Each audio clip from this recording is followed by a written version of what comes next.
စန့်ကျင်ဘက်ကလာတဲ့စကားတိုင်းပြန်တုံ့ပြန်နေရင်ကိုကငဘောတယောက်ဖြစ်တော့မှာပေါ့ဘလို့ပြောကြတဲ့စကားတိုင်းလိုက်ခံစားနေရင်ကိုဟာလူညံ့တယောက်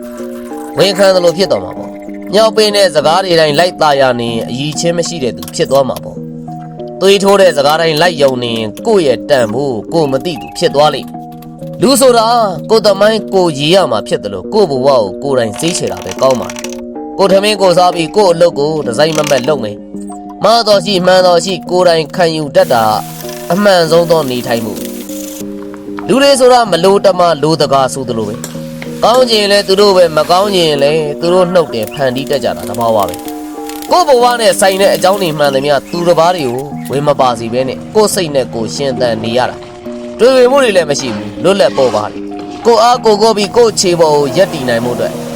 ကြိုးစားခြင်းဟာပင်မစေရင်တော့မှပဲဘဒုမျက်နှာမှာငဲ့เสียမလို့ဘူးအေးချမ်းနေ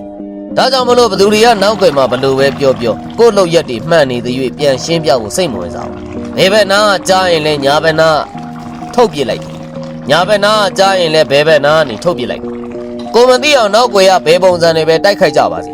အမှန်တရားကိုလက်ကင်ထားပြီးသာသာရာပဲပြန်တုတ်ပြန်မှုအာယုံမလောက်